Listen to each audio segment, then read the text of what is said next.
Hello everyone, we're from Home Group 2 and today we'll be presenting the topic about Sustainable Development Goals of the United Nations. So we'll be focusing our discussion on the United Nations Sustainable Development Goals number 4 until 6, which are number 4, the quality education, number 5, the gender equality, and number 6, clean water and sanitation. We believe that these three are one of the most common important issues that have to be dealt with at the moment in our country. So number 4, which is quality education, it mainly focuses on ensuring inclusive and equitable quality education and promoting lifelong learning opportunities for all.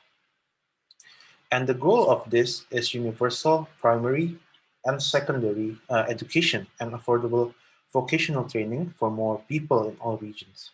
For number 5, gender equality. It mainly focuses on achieving gender equality and empower all women and girls so that more girls can go to school and be paid fairly. The goal of this SDG is to aim on building on these achievements to ensure that there is an end to discrimination against women and girls everywhere on the planet. Lastly, number 6, clean water and sanitation has a purpose to ensure the availability and sustainable management of water and sanitation for all. And the goal is that everyone on Earth can have the access to safe and affordable drinking water. If all of these problems are combined, we can see that it all leads to another problem that is poverty. Poverty means that there will be a slowdown in the development of the country, such as in Indonesia. These are some of the reasons why our country is still developing up until now. So I think that we should definitely have the same goals as the United Nations in order to solve these problems, which again is preventing our country from growing. And we know that this is also decreasing the quality of life for some people. If these problems are solved, we can definitely tackle poverty. So, in terms of ensuring quality education, the Ministry of Education and Culture has launched a program called the Campus Merdeka program. And the Campus Merdeka program is a framework to prepare students to become strong scholars, relevant to the needs of the times, and ready to become leaders with a high national spirit. They are made so that new learners can learn more skills outside their classroom, and such as soft skills to compete in the progressing workplace. Some of their programs include the Campus Mengajar, which is the program where you can teach elementary school students in rural areas with the hope that education can be evenly distributed, especially in isolated areas. The second one is magang or internship opportunities. Number 3 is student exchange. Number 4, KKN thematic, where this program students are expected to get involved in improving the quality of life in village by contributing their ideas to solve any social issues that might occur in the village. And the last one is entrepreneurship. And there are still many more programs that they're planning to make also for the future. We move on to the second UN goal, which is gender equality. And Indonesia, one of the examples of the programs that exist is the 3Ns program, or basically in Indonesian, the Tiga Akhiri. So to start off, this program was developed by Kementerian Pemberdayaan Perempuan dan Perlindungan Anak, or Kemen PPPA, and it is one of the programs that is created uh, in hopes of creating a friendly and safe environment for women and children. So first, the program encourages all layers of society to participate in reaching their objectives. And these programs are aimed at government bodies and educational institutions, whether they be schools, universities, etc. And various data shows that nearly 20% of women experience abuse in marriage, and the number is 20 to 40% for children. And this high percentage is enough to justify the need for this program to exist. And for the third goal that will be discussed is clean water and sanitation. The example for the project is the program sanitasi perkotaan berbasis masyarakat. And for this program, it was developed by Kementerian Pekerjaan Umum. This program is one of PNPM Mandiri's supporting programs, which aims to create and improve the quality of life of the community as a whole. So it also aims to increase the public standard of living, ranging from individuals to communities. It also encourages the public to be involved in planning, organizing, building, and evaluating various amenities. And their objective is actually to decrease the number of population without access to clean water and basic sanitation, and also at the end of the day increase the availability of wastewater processing.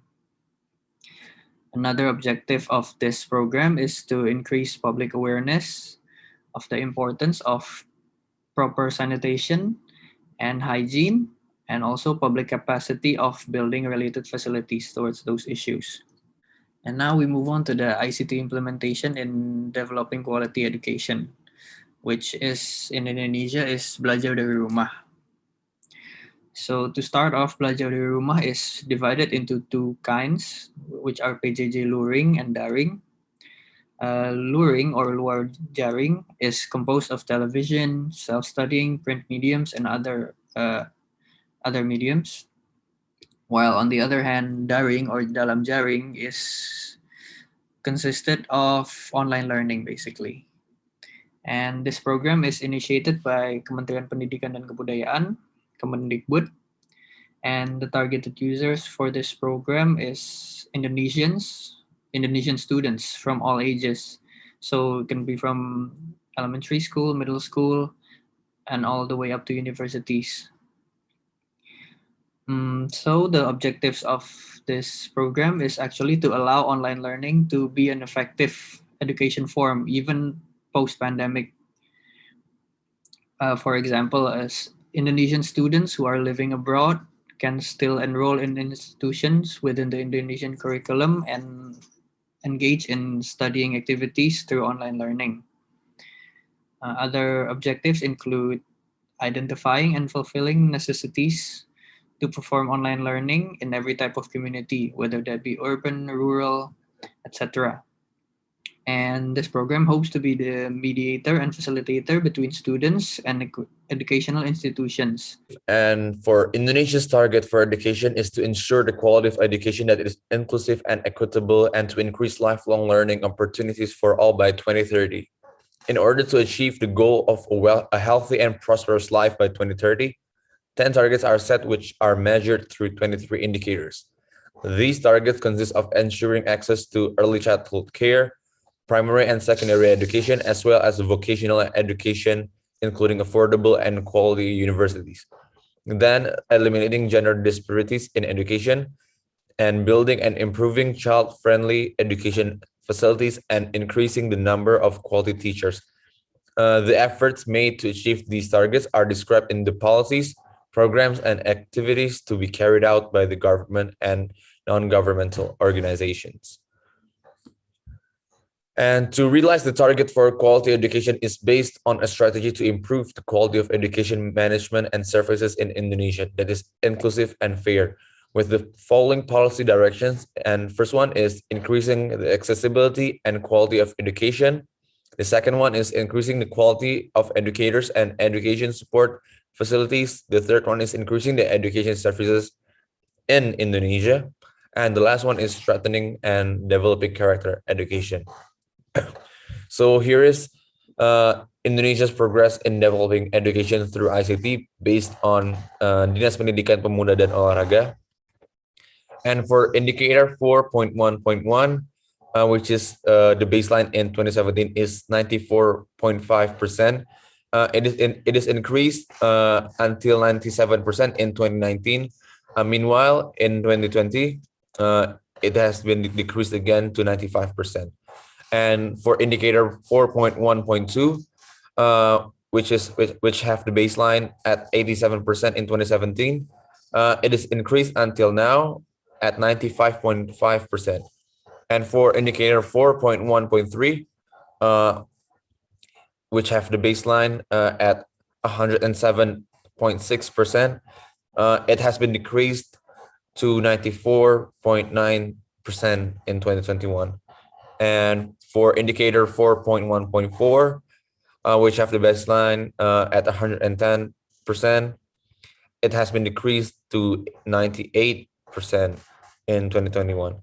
Then for indicator 4.1.5, which have the baseline at 90.8%, it has been increased to 112% by now.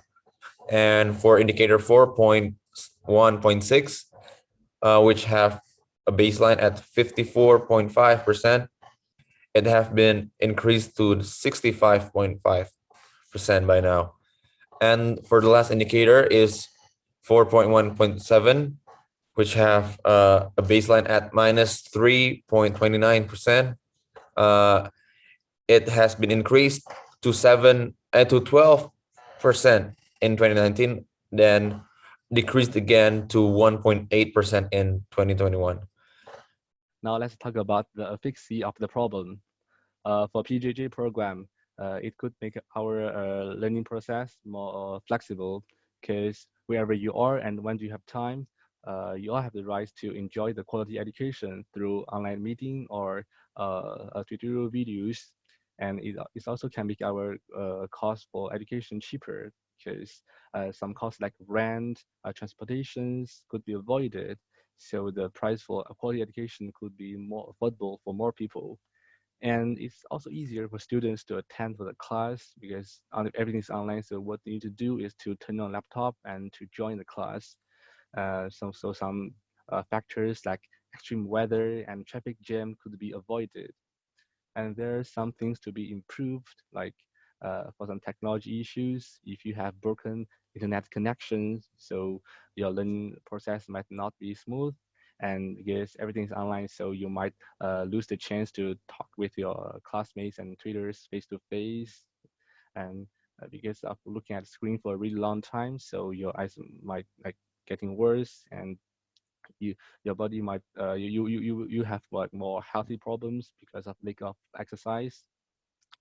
To solve these problems, we have some alternative solutions, like schools should encourage students to do more exercise outdoors, and the government should subsidize for internet for family use. So more families will have more stable and cheaper internet to use. And schools should also encourage like more interaction among students, like to give more activities and tasks to students that need them to work on it together so they can learn something from it. And for the conclusion, with the development of technology and information, so people's life now is getting better. Uh, we can have like a cheaper and more efficient way to find more information, and this information can be used to solve many issues in our life, like the educational issues can be solved by the technology of internet, communication, and also some water issues can be solved by uh, uh, uh, information we found, like we can find the possible causes of the water issues and to find some alternative solutions. And we can also post it online so we can get more suggestions from more people. And to ensure the implementation of these solutions, it needs the support from everyone, like public sectors and private sectors. Like government should play the role as leaders and supervisors to make the plan and solutions. And as individuals, we should support the government's plans by with our knowledge, uh, we can also have a positive attitude to implement these solutions. Uh,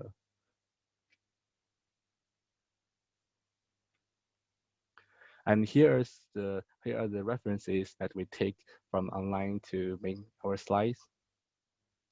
Okay, this is end of our presentation. Thank you for attention and have a good day.